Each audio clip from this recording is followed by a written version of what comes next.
ಈಗ ಕೆಮ್ಮೆಲ್ಲ ಜಾಸ್ತಿ ಆಗ್ತಾ ಇದೆ, ಎಲ್ಲಾ ಕಡೆನೂ ಕೆಮ್ಮು ಸಂಖ್ಯೆ ಜಾಸ್ತಿ ಆಗ್ತಾ ಇದೆ.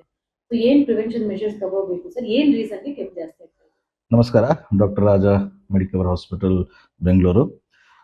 ಇತ್ತೀಚೆಗೆ ಕೆಮ್ಮು, upper respiratory tract infections almost ಒಂದು 2 ತಿಂಗಳು 3 ತಿಂಗಳಿಂದ ಹೆಚ್ಚು ಆಗ್ತಿದೆ.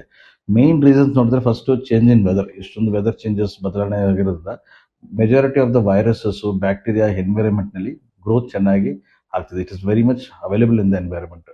ಕ್ಲೋಸ್ ಕಾಂಟ್ಯಾಕ್ಟ್ಸ್ ಮತ್ತೆ ಕೆಮ್ಮಿರೋರಿಗೆ, ಇನ್ಫೆಕ್ಷನ್ ಇರೋರಿಗೆ ಹತ್ರ ನಾವು ಹೋಗಿ ಅವ್ರ ಜೊತೆ ಮಾತಾಡುವಾಗ ಅಲ್ಲಿಂದ ಟ್ರಾನ್ಸ್ಮಿಷನ್ ಆಗೋದು ಹೆಚ್ಚು ಕಾರಣ. ಸೊ ಏನ್ ಮಾಡ್ಬೇಕಂದ್ರೆ, whenever you are in a large gathering, ಸ್ವಲ್ಪ ಸೋಷಿಯಲ್ ಡಿಸ್ಟೆನ್ಸಿಂಗ್ ಮೇಂಟೈನ್ ಮಾಡ್ಕೊಂಡ್ಬಿಡಿ, ಮಾಸ್ಕ್ ಹಾಕೊಂಡಿರಿ. Whenever you go to bigger gathering, hand hygiene ಇದೆಲ್ಲ ಮುಖ್ಯವಾದ ಫಾಲೋ ಮಾಡಬೇಕಾಗತ್ತೆ. ಕೆಲವರಿಗೆ ಡಯಾಬಿಟೀಸು, ಬ್ಲಡ್ ಪ್ರೆಷರು, ಇಂಥ ಕ್ರಾನಿಕ್ ಮೆಡಿಸಿನ್ಸ್ ತಗೊಳ್ಳೋರಿಗೆ, ಕ್ರಾನಿಕ್ ಡಿಸೀಸ್ ಇರೋರಿಗೆ ಅವ್ರ ಇಮ್ಯುನಿಟಿ ಸ್ವಲ್ಪ ಕಡಿಮೆ ಇರುತ್ತೆ.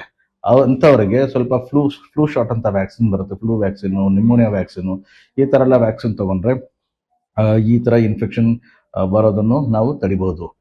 ಮೋಸ್ಟ್ ಇಂಪಾರ್ಟೆಂಟ್ ಥಿಂಗ್, ಸ್ಕೂಲ್ ಹೋಗೋ ಚಿಲ್ಡ್ರನ್ ಇಂದ ಬರೋ ಚಾನ್ಸಸ್ ಹೆಚ್ಚಿರುತ್ತೆ. ಮಕ್ಕಳು ಸ್ಕೂಲ್ ಹೋಗ್ತಾರೆ, ಒಂದೇ ಕ್ಲಾಸ್ನ 100 ಜನ ಕೂತಿರ್ತಾರೆ, ಅಲ್ಲಿ ಯಾರಿಗೋ ಒಬ್ಬರಿಗೆ ಕೆಮ್ಮು ಇದ್ದಿರುತ್ತೆ, ಅಲ್ಲಿಂದ ಸ್ಪ್ರೆಡ್ ಆಗಿ ಮನೆಗೆ ಬರುತ್ತೆ, ಮನೆಯಿಂದ ಒಬ್ಬೊಬ್ಬರಿಗೆ ಬರ್ತಾ ಇರುತ್ತೆ.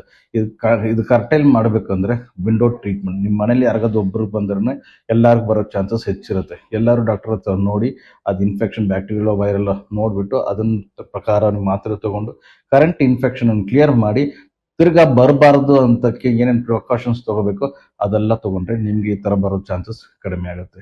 Thank you.